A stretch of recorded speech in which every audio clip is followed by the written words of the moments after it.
Right, Melbourne preview time, and we scooped the pool. We've got the guest of all guests. Those of you from Morant may remember Roy Key from some time back. He has, we've dragooned him into providing some Melbourne information, of which he is stellar at. So this is a real coup for Racing Rant. And of course, Gord is here to discuss with Roy and myself the quaddie legs in Melbourne. And we'll also have a look at the features from Brisbane, Eagle Farm. And I've even done the Derby. That wasn't on the asking sheet, but it is a Group 1. So I had a sneaky peek at that. So Roy, you have been across Melbourne form for some time now. Caulfield on Saturday, and of course, those of you who want to know more about Roy, we'll do a special feature with Roy to dig around just, how deep his creds are. And as far as this weekend is concerned, we've got a 8 metre rail at Caulfield, cold and relatively dry. So we're going to look at those last 4 from Caulfield. Caulfield 8 metres, Roy. What are you thinking straight up? Yeah, thanks, Mark. Good to be here. Look, I guess, Melbourne's going through a bit of a strange winter, isn't it? It's not getting any rain, but the pattern usually tends to be sort of getting to the middle as the meeting goes on with that sort of rail position. And that doesn't seem to be dependent on whether it's wet or dry. It just, further they sort of push that rail out there at Caulfield, coming to the legs that we're going to discuss, the quaddie legs, I think you probably want to be getting to the middle, but it's just a starting point. You never know. Look, I noticed that wide drawers seem to do particularly well on the wide rails at Caulfield, and obviously that's part of what you're suggesting there in terms of them getting wide on the track. Yeah, I think so. Gord, Caulfield doesn't. Well, there might be a race there for you at Caulfield, but I guess Brisbane is your focus. Brisbane. I can't. I'm not going to stamp any real shorty morals, or maybe I will. But there's always bets to be had. But anyway, it's a pleasure to have Roy here, mate. Great to see you. What's going on? Thanks, Gord. Yeah, no, looking forward to it. Usually you throw me in the deep end, middle of winter in Sydney or something heavy. I should have been on last week, probably. Yeah, that's true. Oh, guys out there, anyway, we've been trying to get Roy to do some stuff with us for about 5 years, and finally the planets have aligned. So I'm so excited. But anyway, this is about finding some winners in Caulfield and Eagle Farm. So absolutely, I'm keen on both programs, guys. See if we can help the punters. All right.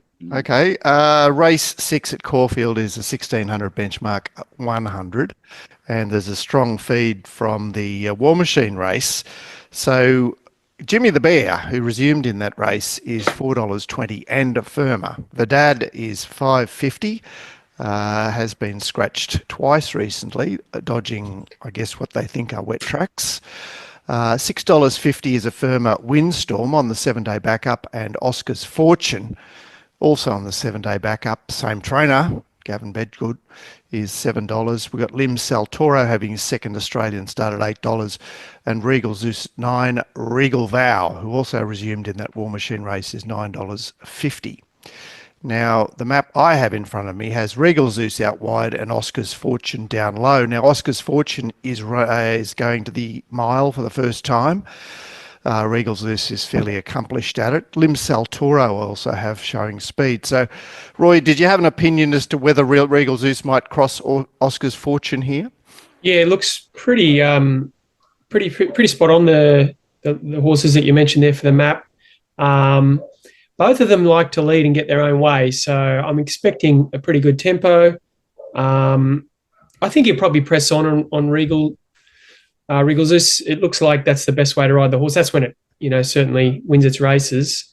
But yeah, there's certainly a speedy one to deal with there with Oscar's Fortune. I guess Oscar's Fortune's a query at the mile, so they might be thinking, well, we might let you go at some point. Yes, the Dad's drawn out third from the outside, but it looks to push across into a reasonable position. The favourite, Jimmy the Bear, looks to settle midfield, and I'm wondering if Windstorm with the 7-day backup might be ridden with some intent. How did you approach this race? Well, yeah, I think probably looking at the tempo of the race, I think it's pretty good, solid tempo here. I think you probably want to be looking for something sort of midfield, and that really just led me to narrow it down to the two main picks, Verdad and Jimmy the Bear. Obviously, you've mentioned Jimmy the Bear's come out of the right race with the horse going to Queensland War Machine and winning, so that's good form. Sat 3 wide, working forward the whole way. It's a good, strong effort. But I like what they're doing with Verdad now. I mean, he was much maligned before, wasn't he? But he's come back. He's won twice. They've kept him away from the sort of the wet track, saving him for a dry track. A couple of tick over trials or whatever, and I think I'd probably have to lean to him just over Jimmy the Bear. Not much in it, and he's a slightly better price at the moment.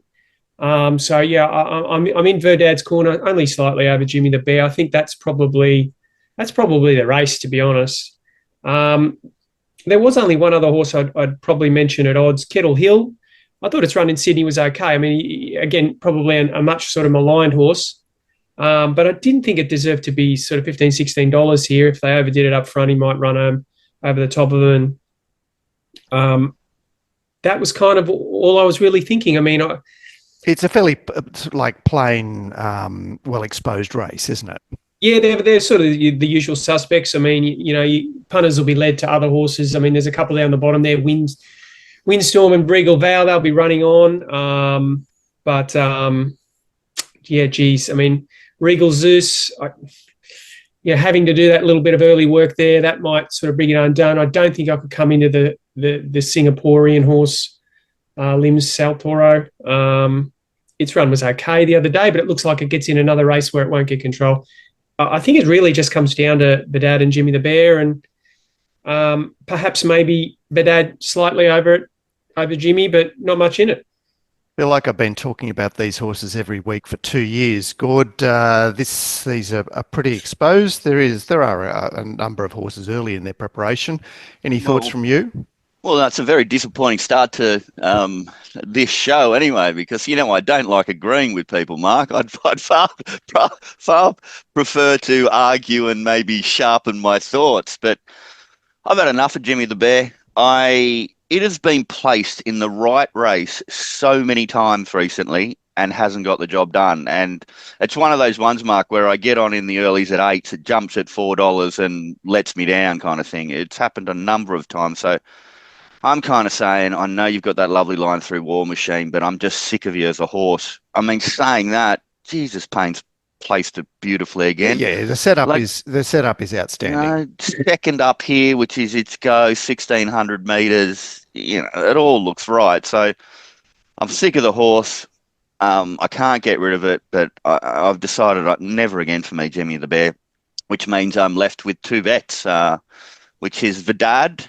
And what I'll mention, guys, is, I hate horses with low win percentages, but when two of their only career victories have been in their last 3 starts, I think you can just ignore that factor and say this horse that at a certain stage was going to cure cancer, we know it's not going to cure cancer now, but maybe it can cure the common cold. Maybe it's good enough for that. I don't know.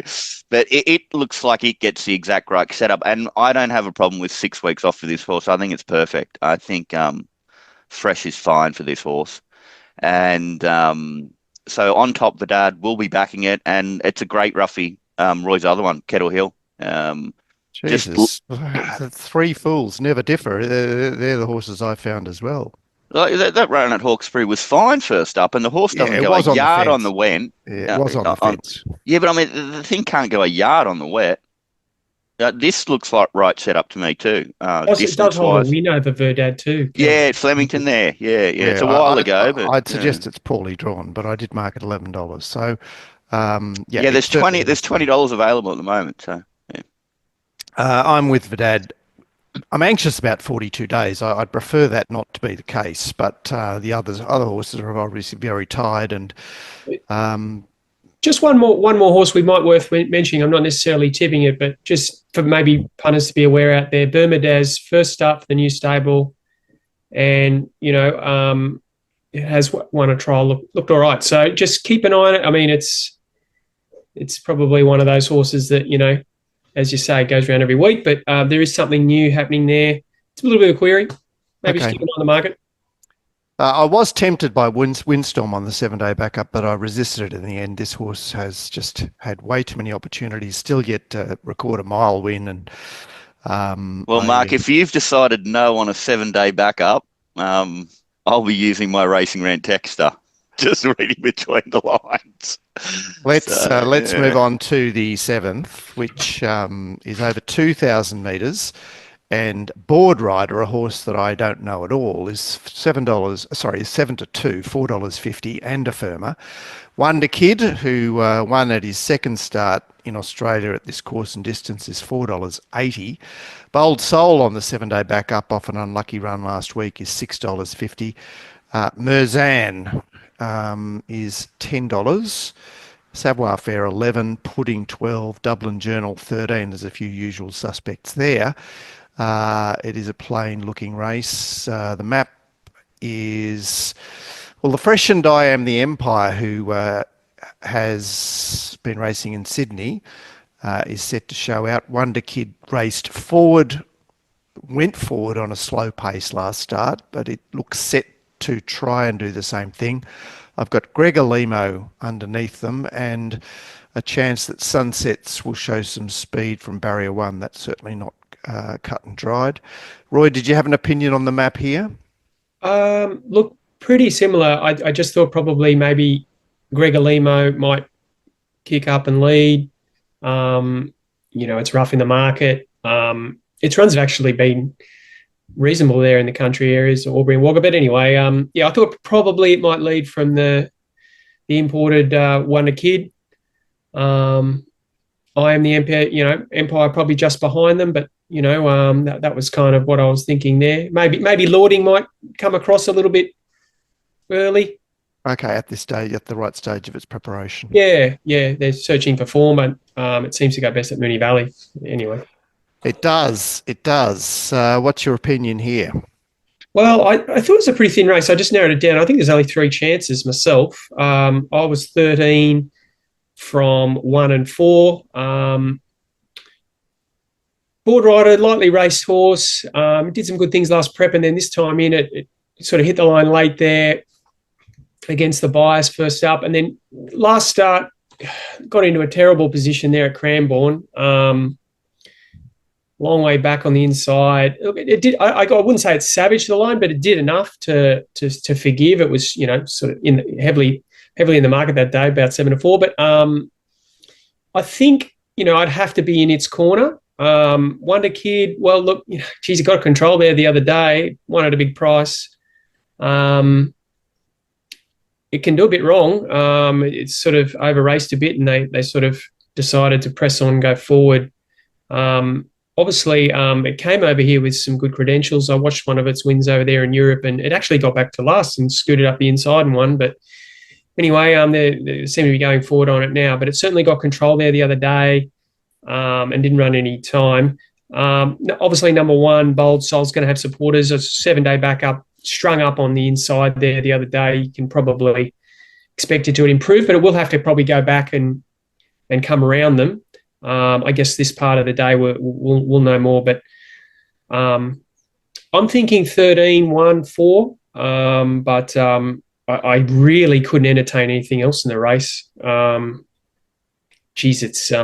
It's plain. I think it's pretty much between those 3. Look, I probably would have to say 13, 1 over 4, but Gord, 2,000 metres. I guess there are 2 lightly-ish raced horses in the race. Certainly the bottom one is lightly raced. Have you got an opinion here? Yeah, the bottom one's lightly raced, but with no form.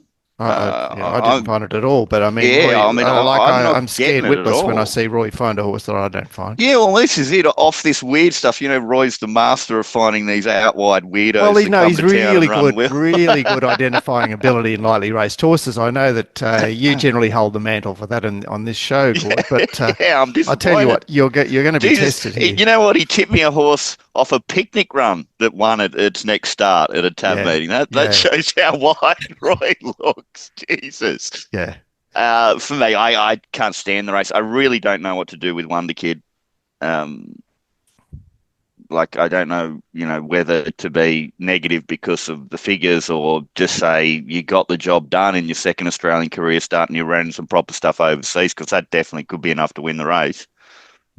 Look, for the sake of what I have on top here, guys, I do have Bold Soul on top, but there's no run jumping off the page at me that makes it a great bet, particularly because, although I'm against 13, it is lightly raced, and although I'm not seeing everything I want in number 4 Wonder Kid, it is the course and distance winner last start. So, yeah, 1 Bold Soul on top, but I won't be betting. All right, I found Bold Soul, which I'm a bit anxious about it. I like it set up, third up, quick back up, but I don't see a lot of guts to its form. Obviously, Merzan resumed in the same race at Caulfield and did not much less. The horse that I will throw at you is the Annabelle Neasham horse, I Am the Empire, who resumed with a win up here and then was 3 deep in a brutal race at Hawkesbury midweek, and then over-raced in the slop at Canterbury. And it's 4th up into this race. Positive map, I'd suggest it will run better than its price suggests. And a good sign there, Mark, is Sports Better top odds as well. So that's always an extra little push. Yeah. It's it is a race of horses that you don't really want to look at, but it will be run and one. Race 8 is the feature race on the program, the 1100 metres, and we get to see a talented mare in Nyons resume. She's $2.60 and firm. Another very talented mare who I took 7-4 about in a 3-horse field at Warrnambool is $5. That's Cleo Cat. Watch Me Win, the Adelaide runner off the Goodwood, is $9.50. And Recommendation, who went to have a look at K Ying Rising from a distance, is $11. Aviatrix off the feature sprint at Flemington 2 weeks ago is back in distance here and $12. We've got a few 1,000-metre horses in the race, one of whom is Midwest down in 2, and Acromantula is out in 6. We've got Romantic Choice, who led them up in the Wangoom, way out in 16.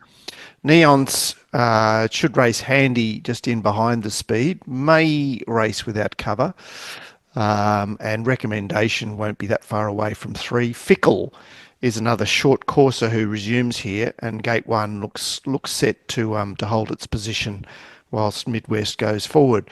Roy, any thoughts on this pace shape? Oh, it looks pretty keen, doesn't it?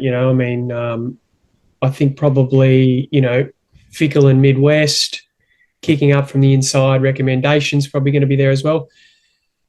And even if this Romantic Choice, came across, it looks on to me. I can concede that some of them have got inside draws. Obviously, Fickle's in 1 and Midwest is in 2, but they're pretty quick, these horses, and I think the pace is pretty good here. I think you can probably safely assume that they'll run along. All right. How are you treating this favourite here? Oh, it's a talented horse. There's no doubt, or mare. I mean, it's obviously done some great things. I think the time it got beaten at Flemington, that it's just everything just went wrong that day. So basically, he's pretty much, you could say he's 5 from 5 if you took that run out. Yeah, and they're the only runs for the trainer. Of course, started out in New Zealand. Yeah, so I can't fault the horse. I can fault the price, and I do think that there's a worthy contender. Again, I thought it was a thin race. Neons and Cleo Cat looked the two to me, and this thing is flying, this Cleo Cat. You can't deny it. Did a good job there at Warrnambool. Obviously, 3-horse field did, that beat nothing there. But the Morphable win was quite strong. And, drew 12, come across. It was a little bit exposed, dashed away, and it was just too good for them on the day. I think if he can just sort of, tuck in behind here, maybe a couple of lengths off the lead, maybe he'll be sort of, alongside the favourite. I have to be with it at the odds. I have to be with it over Neonce. I mean, what are we looking at now? It's $2.50 or something last time I looked, I think. Yeah. Yeah, it's basically 6 to 4 and 4s. So you'd have them too wide apart, you'd have them closer together. Yeah. I think so. I mean, and he's got the fitness advantage. Cleo Cat over Neonce. I'm not bagging the horse, but geez, it just looks like those two to me. And at the price, I have to lean that way. If they fell over, maybe watch me win. But again, not much depth in this race. Yeah, there's a lot of others into it. A lot of horses to hate as usual. Gord, this is an interesting favourite for you to assess. Yeah, I think it's a moral. I know it's not, maybe to get that aggressively confident, you would like to see some more elite horses that it's run against. But look, I got to go off feel with this one, and my feel is that it's going to be running in the absolute A grade group races, sprint races. And I don't think Cleo Cat is. I think Cleo Cat's going to be like, a listed kind of grade horse. I will. So that's my opinion, which means for me the $2. Look, I'm not taking the price now, but I would be happy to take $2.50. The jump out was A+. You can't. Yeah, look good. You can't trial any better than that. Everything I'm looking for, guys, it pinged the lids. It was a length in front of them after 2 strides, which means this is a proven winner that's only been with Begg for 5, 6 starts or whatever. And he's got this horse airborne because it really wants to race just off that one piece of evidence. And then, you know what I mean? He let that Katsu get way in front and then under soft riding just mowed it down. And Katsu's a good sort of line, particularly in a barrier trial. Okay, I'm not 100% proven yet, Neonce, but my feel is it's going to get into that group of elite sprinters. And if that's the case, it should be winning this race. Yeah, I just found the 2 chances. I did have Watch Me Win sort of distant third, but Neonce I could mark 5 to 4, Cleo Cat 7 to 2. So I guess I'm with the market. I'm against recommendation. This is not a 7-horse Caulfield 1100. This is an uncomfortable situation for him as far as I could read. No Blake Shin. And no Blake Shin. All right. The last leg of the quaddie is the race that really tested me. And as we've referenced earlier, Roy was perhaps in my direction. $5 Dirty Grin, who's a last start winner at Moonee Valley. $6 Prancing Spirit. Well, she's a last start course and distance. He's a last start course and distance winner. Heraldus, lightly raced, Anthony and Sam Friedman, is $8.50, fresh up. $10 is Here Comes the Star. Moby Dick is $11, but has no rider here and a rider at Rose Hill, so I'd expect it to go north. Miss Icelandic, the other way round. She's set to start here at $11.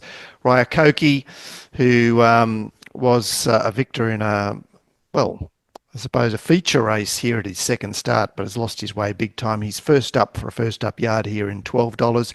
Chinqui, a short courser, is $13. Stablemate of Heraldus. And Namesake hits the others at $15. The map here is again keen. It's the last race, so we've got lots of speed out wide. So we've got Rayakoki down low. Sassy Boom is more of a 1,600 metre horse, but she's trialling up and looks to be part of the speed battle. Chinqui hasn't got a run yet, but let's assume he does. Talbraga has speed and Carbonados has some speed out wide. Miss Icelandic shouldn't be far away. So another keen event, Roy? Yeah, I must agree. I think it's another race, especially if Chinqui gets the run.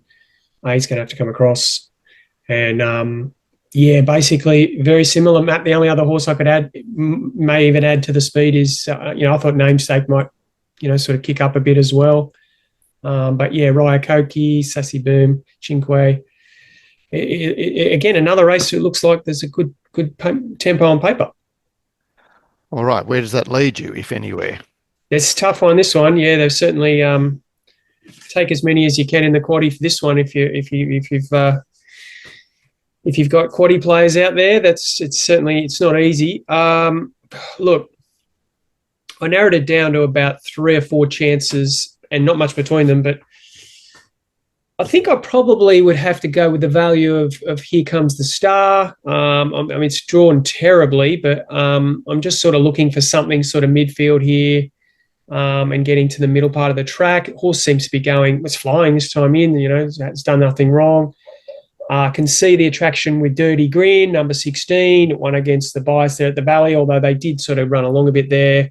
Looks a very different sort of race, doesn't it? Yeah. And then, you could make a case for Prancing Spirit, although might get called back on the inside when the race is sort of developing here, and does have the apprentice.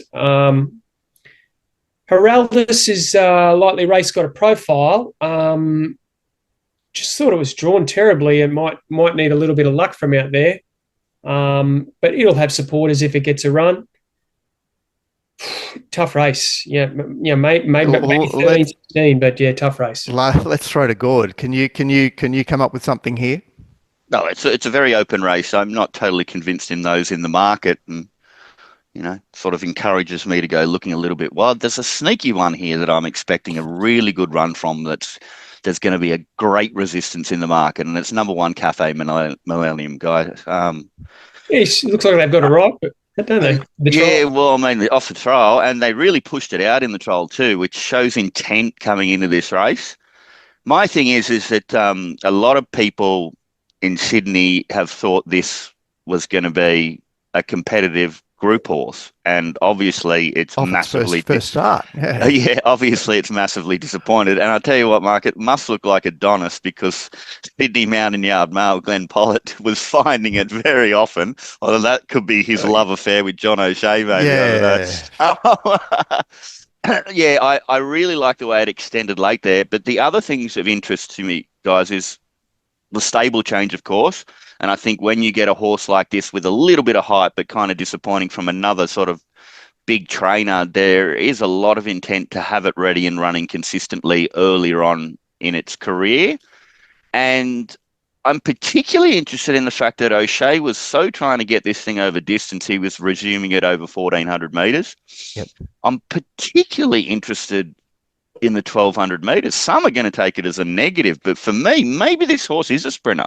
I mean, don't get me wrong, its action and style don't look that way, but sometimes they just are what they are, and you have a look at its short course runs, and I think they're some of its better ones. Well, as you say, it was going to be a group off its first ever career start, wasn't it, Mark? And was that over 11? I think it was. 1100, yeah. Yeah. So, look, just a sneaky one, guys. It's 20-1. There's going to be market resistance, top weight first up, spell, non-winner.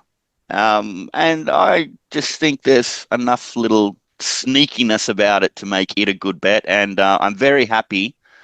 I'm very happy that it's on a good track as well.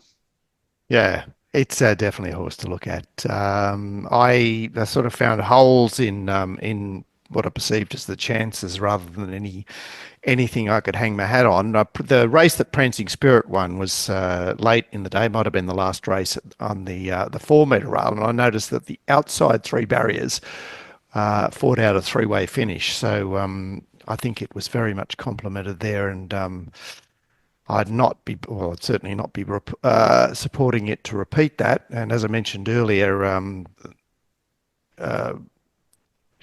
what's his face, Dirty Grin, who's also in at Morfettville. His Moonee Valley win looks okay. They beat the third horse by a margin, but it was on a significantly softer track, and it was at Moonee Valley. So all I can do is suggest that I'd rather be with wide draws sitting just off the speed in what is the nightcap at Caulfield. That's the quaddie at Caulfield. Let's have a look at some horses that are slightly more entertaining to look at. Now, Eagle Farm is all good except for the fact that it's supposed to rain on the day.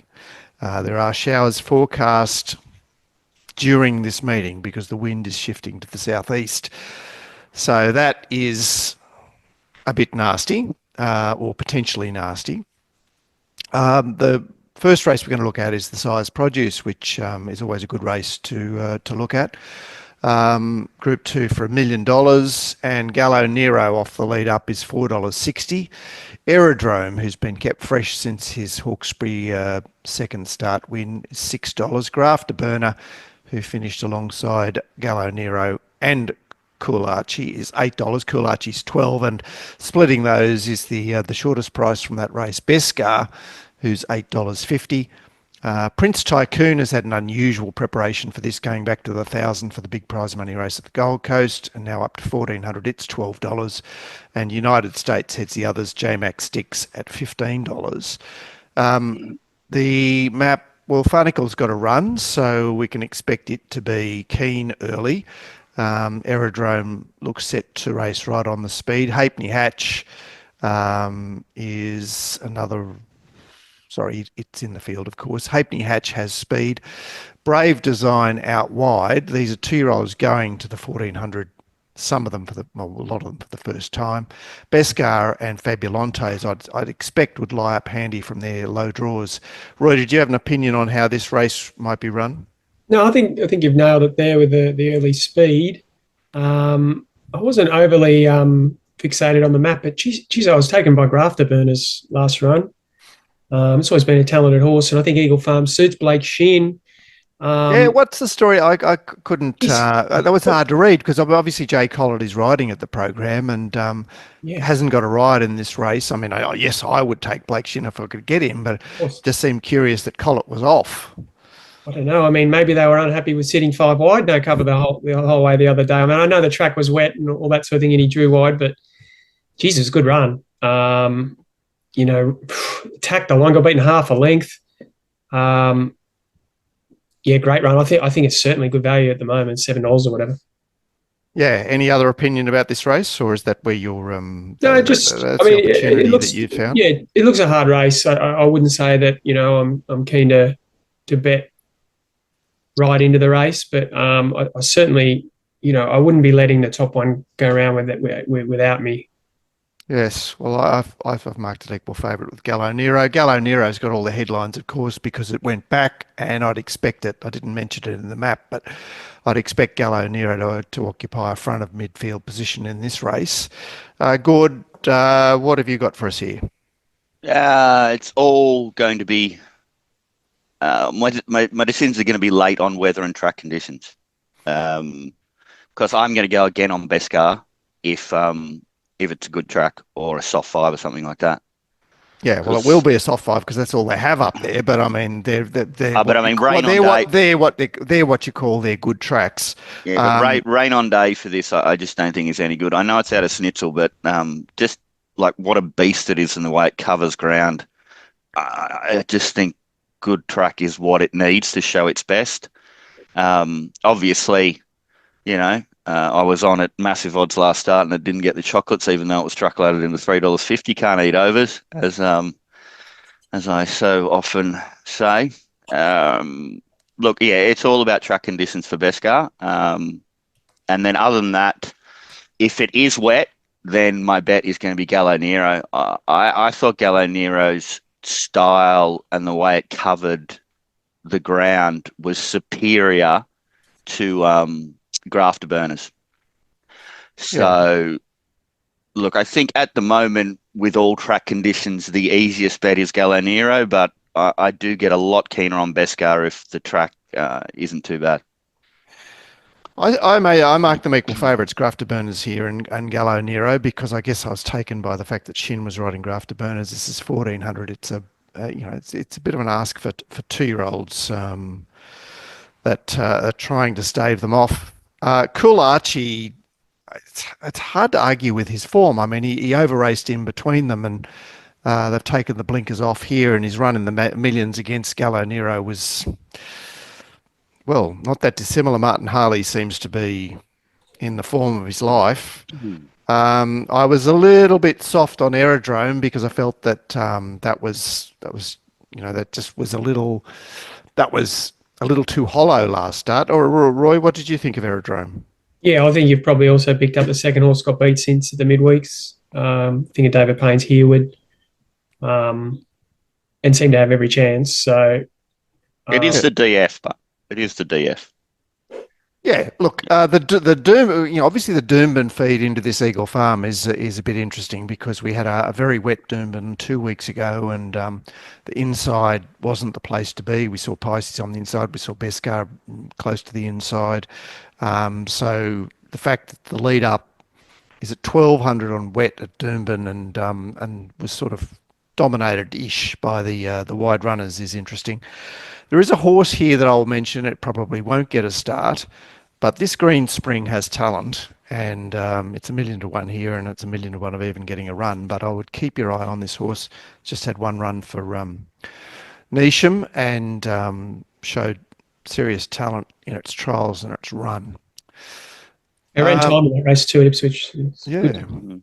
yeah. Well, it's Ipswich. I shouldn't. I should be cutting my tongue off. But anyway, all right. For God's sake, Roy, you join us, and Mark's doing sectional stuff on Ipswich now. He must feel a bit of pressure to perform. Well, there was an open handicap on that day. I think they were only a few tenths slower than that, Flag Hall or something. So it's a good sign for a horse of that age too. Yes, very interesting race, the 3-year-old race, and a fascinating resumer here, which is tightened to shade. Angel Capital is around about $3.10, and clear favourite. I'm just hoping that my market comes good here. Just Party, or as Glenn likes to say, Just a Party, I'm not sure why, is $8. We've got $11 and a firmer, Emirate, off the wet resumption at the Gold Coast. And next pick in the betting looks to be Boomtown Boss at 12, Media World at 13. The map here, well, we've got to stay focused out in 17. Spicy Martini is getting out to the 1400. She's down in 6. Media World led with success in the Hawkesbury lead up, and Candlewick has some speed. Raikkonen is a fascinating runner here who would have to be ridden forward from that gate looking for a position. So, Roy, it's another race where you'd expect them to run along here. Yeah, you'd think that Raikkonen, despite it getting back at Gosford, that from the wide draw, they're kind of forced to go forward, aren't they?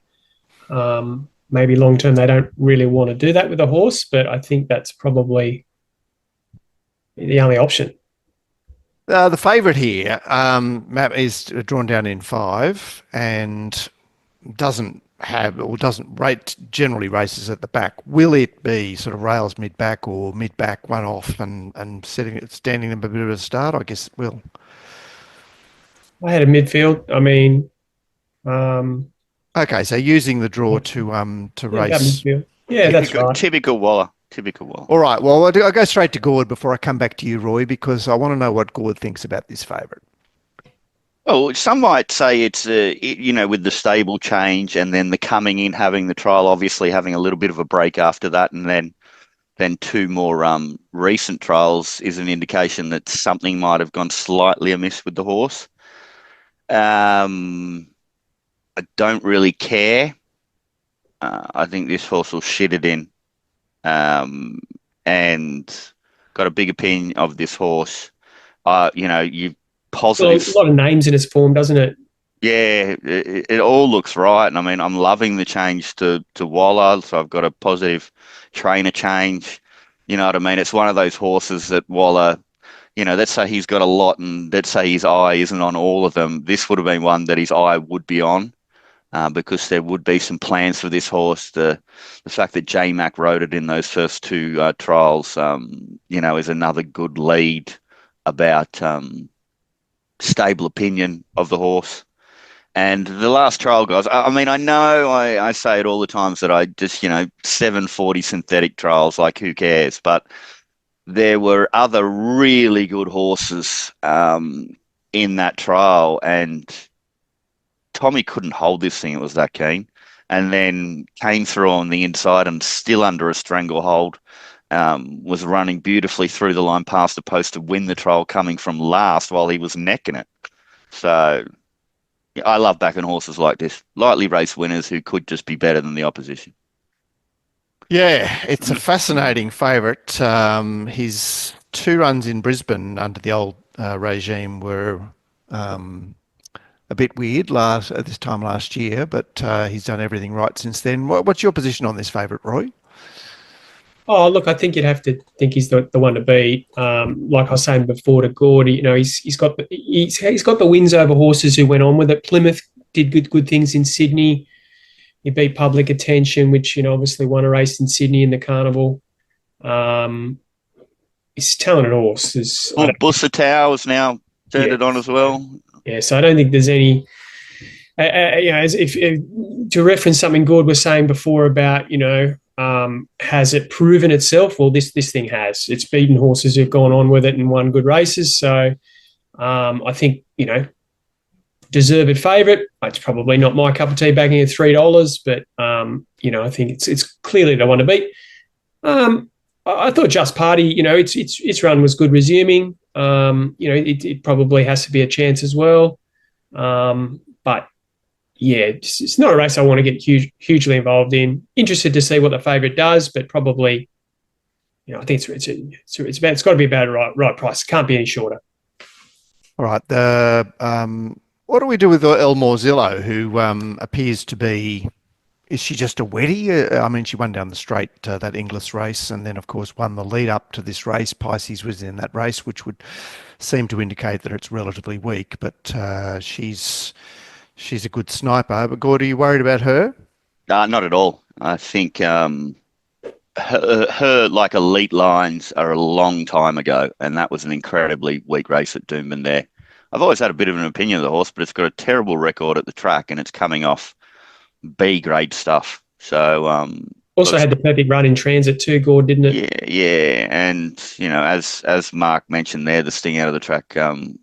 Whatever it is on Saturday, it's not going to be as wet as it was at Doomben, so that could be a negative as well. But look, it's 20-1. I understand. I mean, I had 2 looks at it, so I suppose that means something. Yeah, look, I've marked this favourite 5-4. I'm not trying to mark it that short. It's obviously a well-credentialed horse that's now with fat connections. The horses I went looking for were Just Party and Media World. I think Media World is just doing great things. I know that people say, "Oh, well, it led and won," but it seems like the sort of horse that will get a good spot here. And obviously be in front of the favourite. And I went looking for Elmore Zillow, but could only get it into 25-1. By the way, guys, are you taking anything from J-Mac being on Emirate and not being on? I presume it's got something to do with the ownership. Yeah. Roy, would you say that's the case? No, I wasn't. I wouldn't be bothered. Yeah, I decided to not pay attention to it, but it was, a thought. I guess Mellum could have been flying up for the trials. He didn't do that. I mean, who knows? Maybe another ownership group has put J-Mac on a retainer mark, Well, Emirate, isn't it Coolmore? Is it Coolmore, Emirate? I'm thinking it might be. No. Yeah. An interesting runner, Emirate, that, I guess you can forgive for its first up run, but it did run in the 2 features, or the lead up to the Golden Rose and the Golden Rose last preparation, didn't do much, but didn't fail either. Let's move on to the feature, which has got one of Gord's girlfriends in it. Here she is, Jolie Star, $2.90. Giga Kick off the plain run at the Goodwood is $5.50. Benedetta, probably you could also say she was playing in a race that beckoned her 2 weeks ago, is $7.50. The new kid on the block is Basusto, who won in the wet at the Gold Coast, $8.50. Private Eye first up is $9.50. Komochi has finally drawn a gate at $12. The map here sees, we've lost Rothfire, so Zarastro is set to lead Rise at Dawn, and Komochi should park on those. Golden Mile has some speed and could be ridden forward. And other than that, it's relatively gentle. What do you say, Roy? Yeah, I think you're right. Probably Zarastro and Rise at Dawn. It's a little bit better, known over further a bit more than this Rise at Dawn, but more of a sort of a 1,600 metre horse. But, it's got a weird looking CV. Yeah, I think that's probably the two. and yeah, I'd have to say, Zarastro probably takes it up.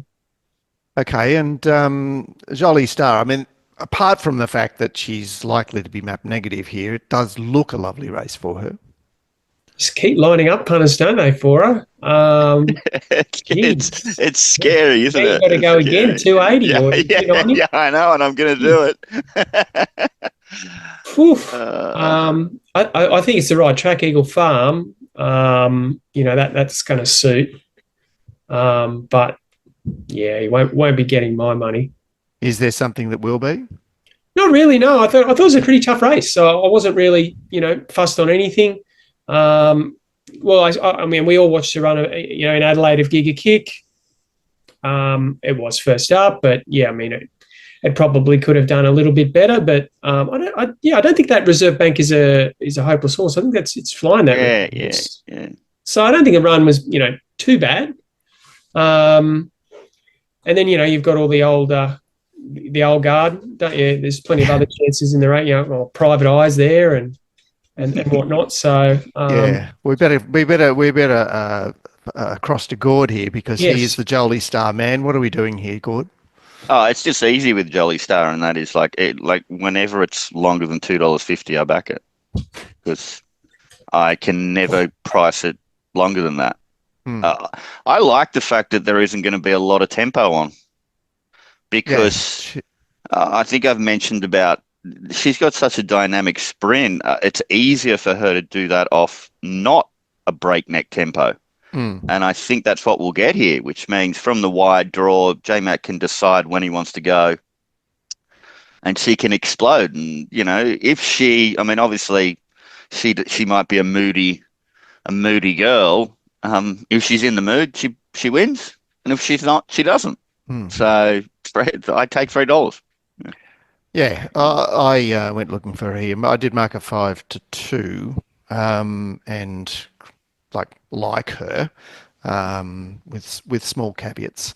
I think Kamachi will run her best race on Saturday, freshened up. She just had, she was in the horrors in the autumn, and this looks a race where she's just going to lie up handy and do her thing, whatever that is. We go back to Craig Williams with the last time it won for Craig Williams. They sacked Nash by the looks of it.